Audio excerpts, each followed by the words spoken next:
Greetings, everyone, to Macro Social Work Stories, where we're able to live the lived experience of social workers around our nation and our globe. Today, we have some wonderful guests here, a group, Black Lives Matter Collective, a movement, some students and researchers who are going to share with us some emphasis on the projects they worked on over the last year. And so, again, welcome to Macro Social Work Stories. We're going to go around the virtual space and have our guests tell us who they are and one fun fact. We're going to start with King Shaw. You can tell us who you are at this time and one fun fact. Um, sorry, me and my sister both have that last name, so we weren't sure. Okay, sorry, I apologize. I can go, then she can go, I guess. Okay. Hi, my name is Sam Kingshaw. I use she and they pronouns, and I guess a fun fact about me is I just moved to New York in August. Buffalo, New York. I like to say New York because people think I mean the city, but so that's my fun fact. All right, New York, New York. Welcome, welcome. For a PhD program, Sam. Okay, You better all emphasize right. that part. Yes, yes. Scholar. Welcome, welcome, welcome, welcome. You said your sister is on as well? Yes, hello. I'm Natalie. I use she, her pronouns. Okay. And I don't know. My fun fact is that I'm Samantha's little sister. I guess. I could not think of one, especially because I don't know. I was like, am I going to say the same thing as Samantha? Clearly not, because I don't live in Buffalo. But excited to be here. Welcome, welcome. Yeah, so we're going to go to Miss Melanie. Hello, my name is Melanie. I'm in Los Angeles right now. Maybe that's my fun fact. Okay. I'm having a hard time also with the fun fact. I have a dog. That's fun. Okay. All right. What's your Welcome. dog's name? His name is Tucker. He's a hound dog, so he howls a lot. Yeah. All these new fun facts rolling off your Yes. rolling out there, Yes. Melanie. Yes. We're gonna Dominique. Morning, everyone. Dominique. I'm also in Los Angeles with Melanie. I'm PhD candidate at UCLA. And my fun fact, I'll go with Melanie with the animal fun fact. I have a cat named Maya that bullies me every morning. And my fun fact is like she just bursts in the bathroom anytime she wants. So that's my fun fact for today. Yes, yes. Liberation, liberation. Just burst. Burst anytime they get ready to. Yes, thank you. Thank you. Alexia. Alexia, am I saying it correctly? Yes, Alexia. Hi, Yeah. my name is Alexia, but I go by Lexo. My pronouns are she, her, hers.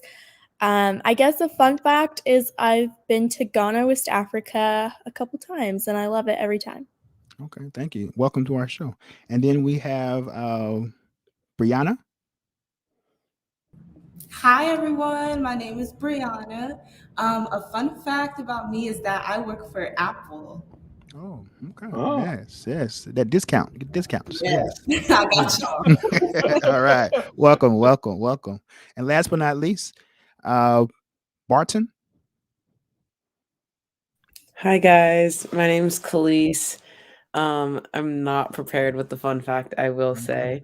Okay. I guess my current fun fact is I'm going into my 5th year of playing collegiate soccer, so figuring that oh, out. Okay. Yeah.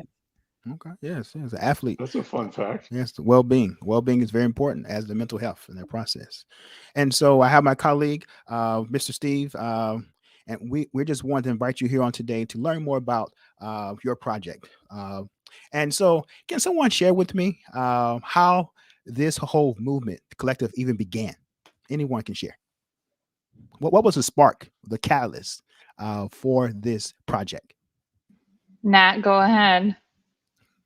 Okay, yes, I can share. So I'll try to condense it. I always get super excited telling this story. But essentially, in the summer of 2020, it was like the beginning of the pandemic. So I was home for the summer. A lot of things were happening, as we all know. And I felt just really frustrated with a lot of the responses to George Floyd and Ahmaud Arbery and Breonna Taylor, of people just really acting like it was new and acting very surprised. And I also just felt a lot of pain and frustration, and especially since everything was virtual, like for the first time, I was just really searching for an outlet and a way to heal that could be done virtually. And then really, I'm all about like fate and everything. And I do feel like in a moment of fate, I ended up through a mutual connection going to a Photo Voice exhibit that Melanie worked on with mother activists who were sharing their experiences as mothers of children with medical complexities. And I had never heard of Photo Voice before. And when I saw their exhibit, I just thought it was such a beautiful way to share perspectives and to build community and really just create change and so much healing. So I thought about ways that we could replicate that and create a project that really centered the experiences of Black students, Black people, because there's so many different things that go into our daily lives, and it's not just when our lives are taken from us, and that people should pay attention and want to be allies and help just support us, and for within our community for us to find healing.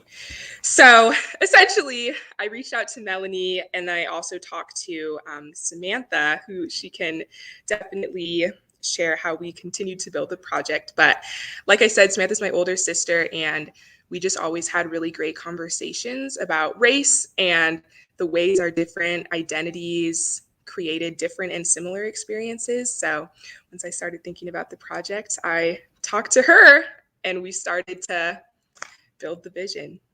Yes. And so once the vision to bring community together, and you were exposed to a technique called Photo Voice. For those who may not be familiar with Photo Voice, can someone share with us how Photo Voice can bring and spotlight the lived experience of individuals? Yeah, so Photo Voice is a research methodology. So it's a participatory action research methodology that is used to create, to elicit social action. So the goal of Photo Voice is to highlight challenges as well as strengths that community researchers or co-researchers identify and can then convey that message in a powerful and meaningful way to an audience, a selected audience, in order to elicit social action. Yes. So you highlighted it highlights challenges and strengths. So it's a balanced perspective. Yes. And so many times Yes, research yes. data generally look at deficits. But when we look at Mhm. communities and organizations and communities, they have assets, the things that they're building upon, that we need to see how we can partner with them rather than trying to save them in that Mhm. process. So I like the perspective of Photo Voice. And building community. Can someone share how this project helped build community?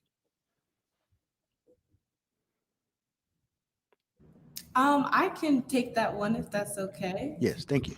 Sure. I know someone else might be able to speak more to this, but I do want to. Oh, go ahead. Sorry. No, it's okay. I'll just throw in my little tidbit. So I feel like this built a community. No, around- go. I think my internet lagged a little. Go ahead. Okay. So I feel like it built a community between just Black women and being in college. And honestly, it didn't mean to start out that way. You know, Natalie, when she brought it to our class, she did open the floor to everybody, but it just so happened that we were all female. So I feel like that really built a strong community between us. And we kind of just had a sense of understanding, realizing that we go through the same exact experiences on a day-to-day basis, no matter where the campus is. Yes. So the call went out. And so a group collected, and when you looked around the room, you all were Black women. When we look at our history in America or the world, Black women, one of my sheroes, Fannie Hamer, who really inspired me to let me know I'm from Mississippi. And so when you hear that state, you don't really think about positive things. But when you hear about Fannie Hamer, Ida B. Wells, all those individuals are why we're here today. And so Black women really are the foundation. really provide structure, and they look at race and gender when they look at social issues. So thank you all for continuing the long legacy of Black women in our nation. So the community was built, the call went out, and so over the summer we saw all of this loss of life. But you all want to share a wider experience. Prior to someone losing their life, what is it like being Black in America? What is it like with your gender or sexual orientation? Can someone share how this project brought light to that?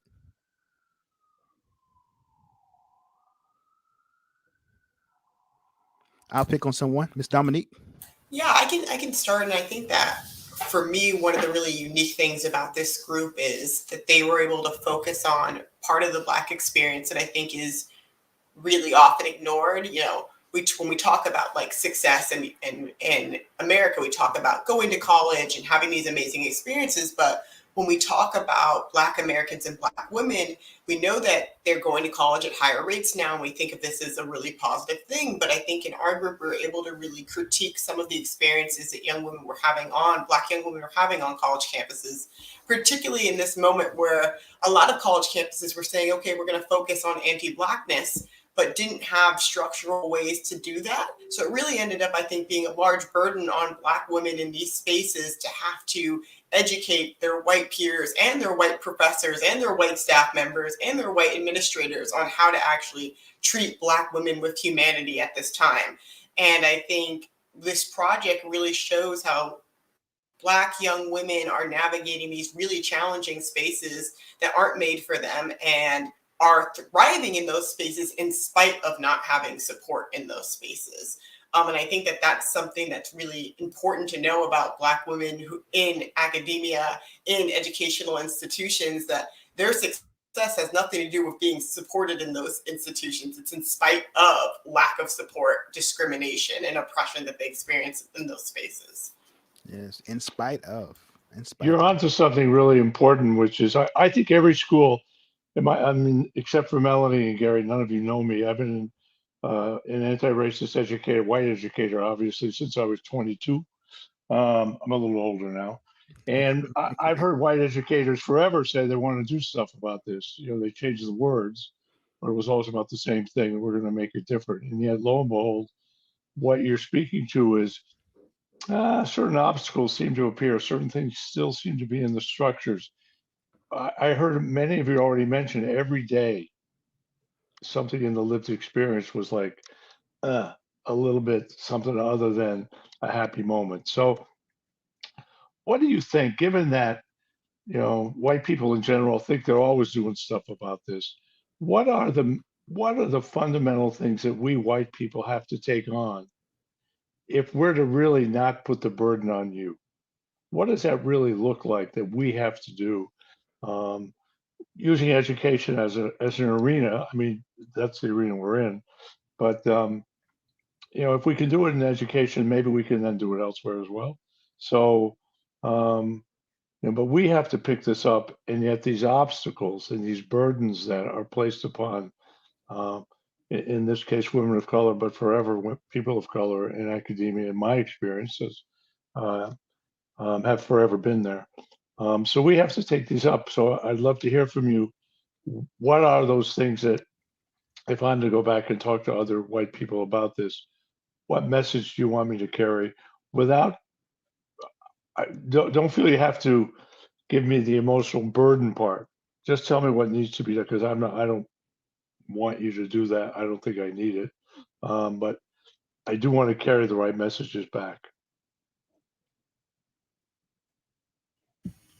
I think that there's a lot of things that I'm sure that other people would have things to add. I think that the main one that comes to mind for me immediately is like consistency. As Natalie said, like this project was like sparked kind of in a moment of crisis, like nationally, and like looking for like healing. But I think that like consistency, like we're Black every day, not just when someone is like publicly executed by a cop. So I think that a commitment to working on this stuff like every day, not just when like things are very visible, which I think is unfortunately what happens a lot. Something really visible will happen.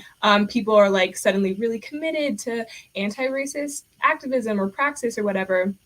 And then, you know, like the news kind of moves on and people's investment kind of drops off. And like a big thing that was highlighted, I think, in this project is like the really like invasive everyday nature of a lot of this stuff, which means that we need people to be like working as allies, like engaging in allyship every day, not just when things get really heightened visibly. So Thanks. So as we look at the lived experiences, how long was this project? Over a year, 2 years, and you all were able to complete a symposium where you did invited individuals to hear the experiences. So share how that was for those who, so some of the feedback you received, because individuals are able to see that symposium online, and so we'll share that with them at the end of the conclusion. So share with us some of the feedback you all received.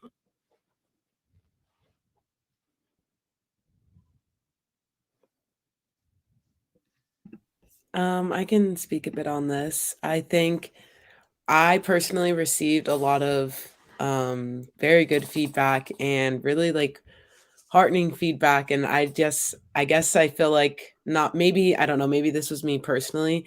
I don't know if we all expected such an overwhelming amount of just like feedback and support. I especially in particular had some professors join in on our live actual like project and our presentation of our photo voice project. And so that was really just kind of eye-opening to me to again see people really go out of their way to hear my story and hear my peers' stories. And I think again, kind of as Brianna mentioned, like it ended up being this empowering women group that we didn't even know that we really formed. And so to have such our tight-knit community, we were feeling good about it no matter what. I don't think we really cared if one person came or 100 people came, but we were just there was so much work that went into it inside and out. And so I think just, and like Natalie said, just getting that chance to like talk and like heal and help each other out. It was like healing without even knowing that we were healing and helping each other in that way.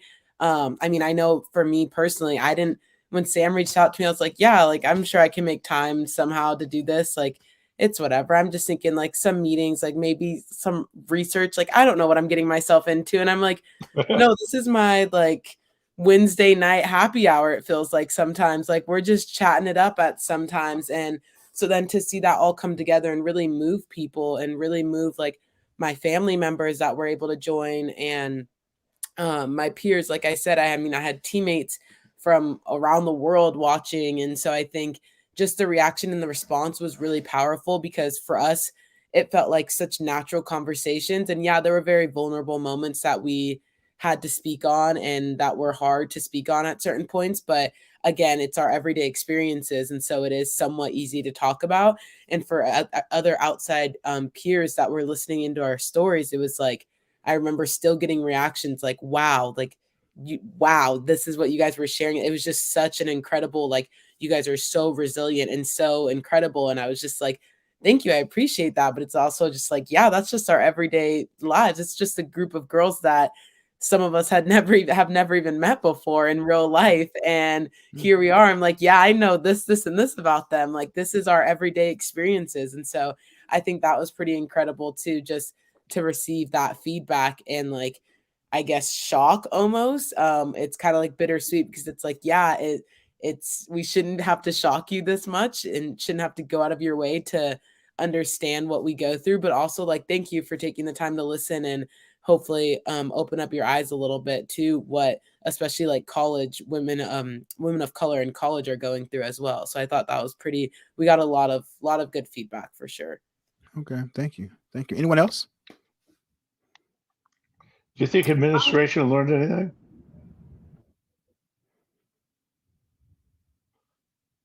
Talk is cheap on this stuff, right? Everybody loves to say they thank you for sharing, but what they get from it.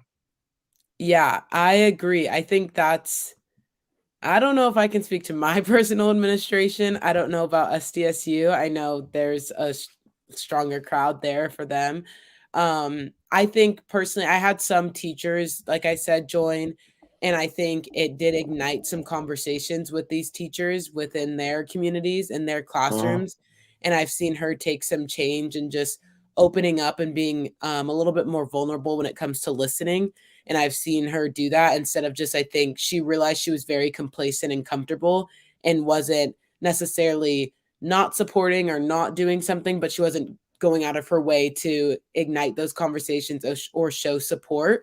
But in terms of, and that was one of my undergrad professors, but in terms of administration, I would say no on my standpoint, if I'm being honest. Okay. Appreciate that. And so, as you all, so you all from different universities? I didn't know that nugget. That's a very vital nugget. Important that nugget. is. So, different universities across the nation who came together around a collective area. Yeah. So, thank you. I wish I would have. Yes, very very important nugget. And so, when you went home, or I guess you may were home because everything's virtual. How did your family and your community feel about the project? I feel like I can speak to this. My family was really, really proud, and not in a shocked way, but just in a I don't normally get to see this side of me way. And having that response from them really did, it felt special. I feel like that's the best place to put it. It felt really special to get that response from them. And I feel like at that point, they kind of looked at me like, yeah, like you really created a name for yourself at this point. Like it was a really rewarding experience. Yes, thank you. Thank you for sharing. Anyone else care to share? By the way, where are you all from if you're at different schools? Because I was like, Gary, I thought you were all from UCLA. So just because I was the last one speaking, I'm over at San Diego State University. And we have Buffalo in the room now. Although were you all, where are the rest of you from? Me and Khalees were both at WSU. Now I've graduated, so I'm doing grad school in Buffalo. And so Natalie, Lexo, and Brie, I don't know why I'm speaking for all of you, are at SDSU, and we ended up doing that because when Natalie and I were starting, we were like, oh, let's just do it like at our two schools, which was an interesting like kind of comparison, I guess, because WSU is like in a rural spot, and then SDSU is obviously like quite in like the middle of the city. Could you say what the initials? Could you say what the initials are for our audience? Oh yeah, WSU, Washington State, and then SDSU, San Diego State University. I hope that's right. Yeah. Cool. Okay. So the West Coast.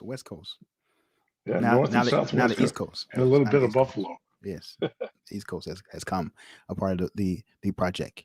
And so, if there were things you could do differently, or things you would add to the collective, what would you do? What would you recommend to the next generation who plan to take upon the mantle?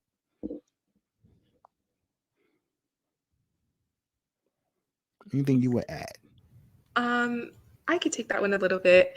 I would say that I think what this project has really taught me is that while there's so many similarities in our experiences, like we've talked about, there's also so many areas where we're different and where the different pieces of our identity really create a unique way that we move throughout the world, and that all of our past experiences combine to just create the versions of ourselves that are sitting here today. So I think that it's been really cool just to have the space to talk about the experiences that are so often invalidated.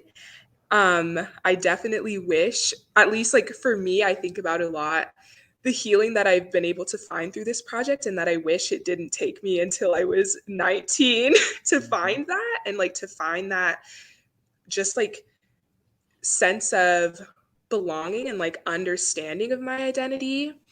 And then also I think obviously, like we said, like we our collective ended up being a group of Black women, so it definitely shows a certain experience. It definitely is an experience that like we've had as women who are lighter skinned. So I think that that's also really important to acknowledge. And I think just all the different pieces of identity that like every Black person, I think, should just have a space where they can share and be validated in their story. So I would definitely say it will never be representative of the Black community unless like every single Black person in the world share, you know, their story, which obviously would be a huge thing. But I think that's really what I've learned a lot from this project, that we all have such unique experiences that deserve to be validated, because you can't just look at somebody and understand everything that's combining to create their experience. Yes. If I could add to this, and I wouldn't say it's something that I would do differently, but I think it's like, if I think about the future of this work, I think that these young women are brilliant. And I think that finding more ways to share their work and share their insights, both within their universities and outside of it, is something that I think Melanie and I have, continued thinking about, and just trying to figure out, like, that action part of Photo Voice is really important, and thinking about how can we create the momentum around all of these amazing experiences and insights that these young women have about how institutions can do better. And I know that different folks that are part of this group are working on or exploring different options to expand this work and to build it up. But I think that that's always something you're thinking about is how do we keep building upon this knowledge? And these experts in the room, they know exactly what higher education institutions should do. And, at the end of the Photo Voice project, they came up with recommendations, and just thinking about how do we get those in the right people's hands so that they understand the type of change they need to make. And I know people in this room are still doing that activism work on their campuses every day, and trying to work with administrators, trying to work with leadership. So it's, that's the long part of this work too. Particularly a shout out to Lexa, who's doing a lot of that work at SDSU. Okay. Lexa, it would be great to hear from you. Thank you. So yes, I will say, just to talk a bit about the project, but my before and after, I will say, in no exaggeration, I would say it was definitely a transformation for me. I will say I was definitely in a rut of where, like, my whole world is falling apart. Every time I open social media, Black person's getting killed by cops, and I have no idea what to do about it, and I feel useless. So by joining the project, I was able to, like, channel my anger, my frustration, and my sadness into activism, which I feel like, I know molded me into who I am today 100%. So from doing this work, I was definitely motivated, like, this is what I want to do. This is what I want to do with my life. I want to, speak out. I want to help change the systems. This is what I want to do. So I really, it really motivated me to run for something called Board of Directors of our student leadership on our campus. So through that, I'm able to work on a lot of different protocols with the school, from a student perspective, where I'm able to let them know, like, hey, we can't just be sending, emails about X, Y, and Z about the school when Breonna Taylor was just shot and killed for no reason. We have to acknowledge that these things affect our everyday lives, and we can't just walk over it. So I've been really lucky that my administration has been so open to hearing what I have to say, and then also including me in, I'm included in 2 protocols now, where one of them is how the school can respond to worldwide issues.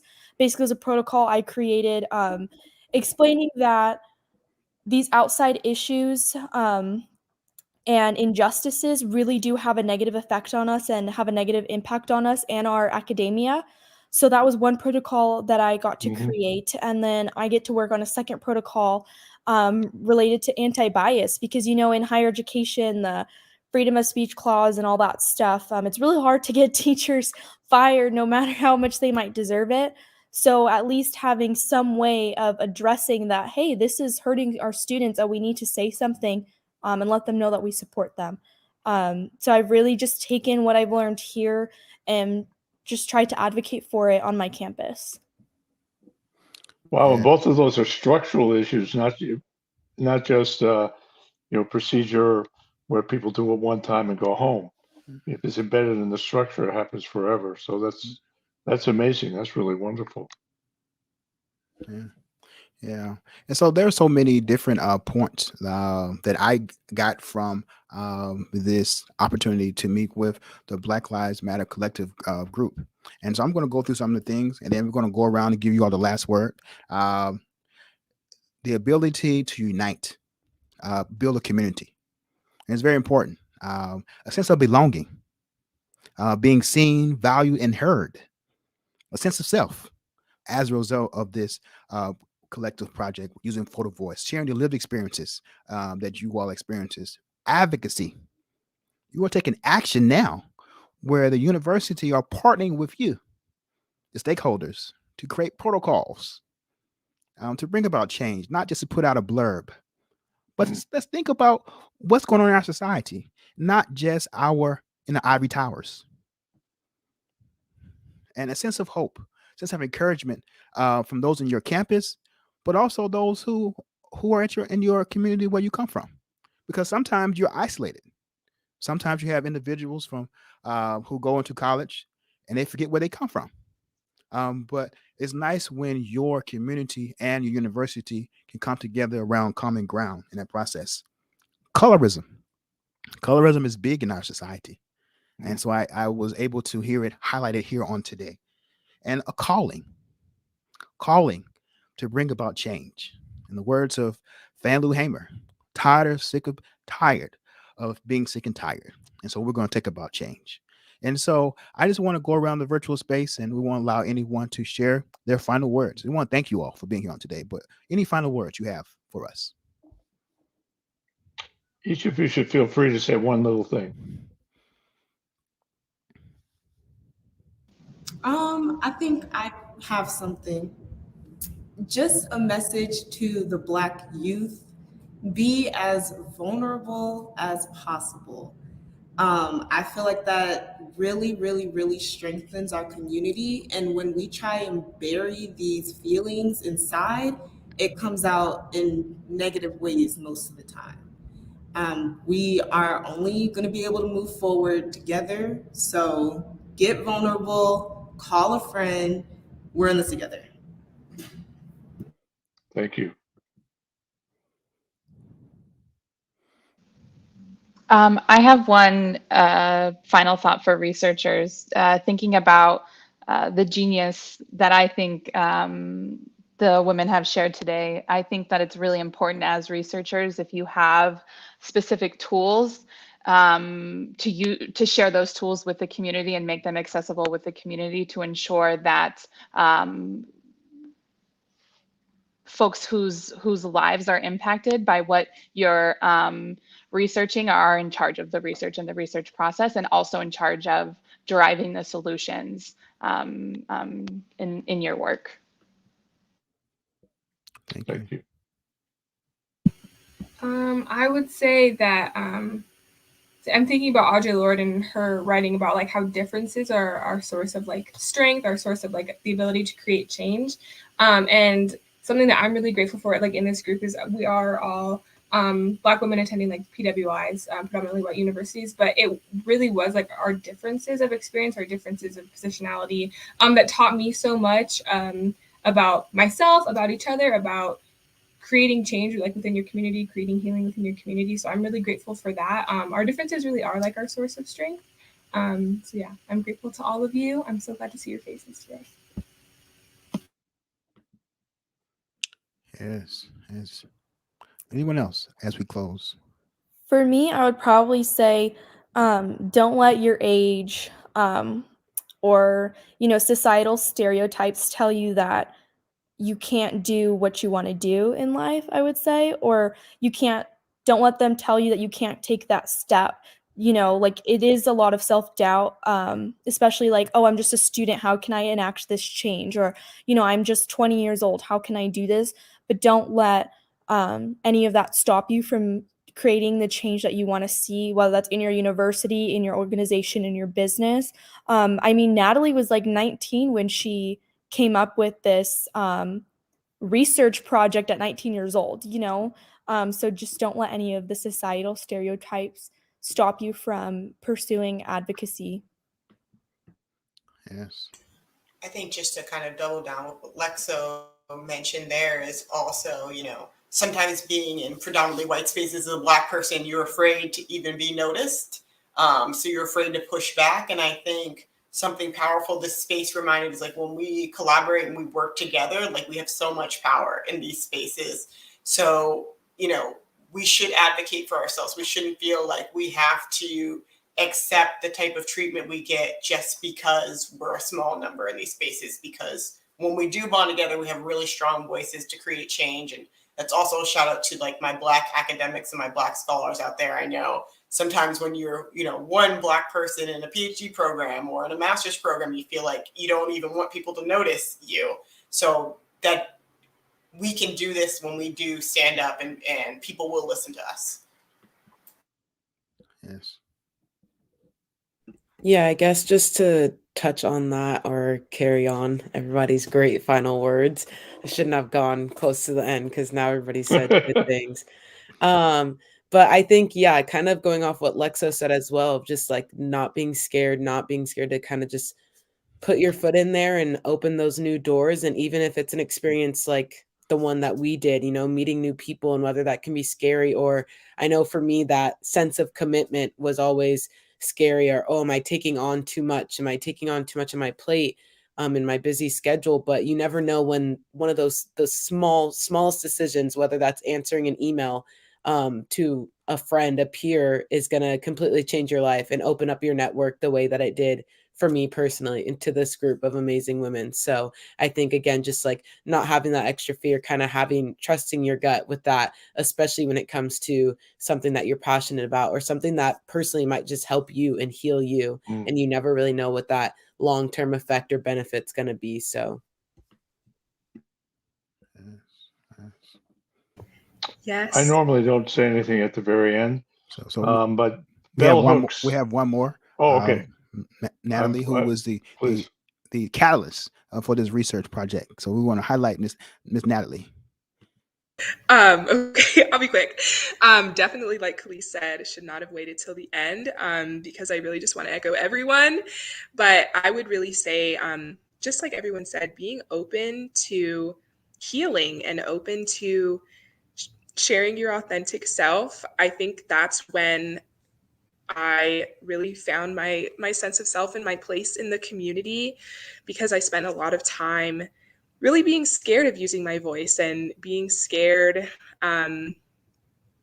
just of saying the wrong thing or not like doing things the right way, I guess. And this project just really showed me that when you show your authentic self to people, then you find the most healing that you'll ever, like more healing than you can imagine. So really just be open to listening to other people and open to really trying to understand where people are coming from, because we all have such a beautiful story and such a beautiful perspective that we bring to life. So this has just been a special way to learn about that and really get to find that healing. So I think that really all just starts, like everyone said, with being open to new experiences and to being vulnerable.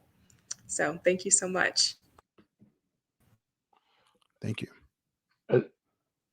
As I started to say, I normally don't speak at the end, but as I think probably most of you know, Bell Hooks, who's an amazing human being and has done so much in helping educate us all as to what transformative education and how to really live an integrous, transformative life has just passed. And she passed 2 days ago. And she would be very proud to have heard this group, because you all are carrying on her legacy in a wonderful, wonderful way. Yes. Thank you all for coming and speaking to Macro Social Work Stories. Looking forward to hearing what's next for you, and we will see you next time in our next video. Thank you.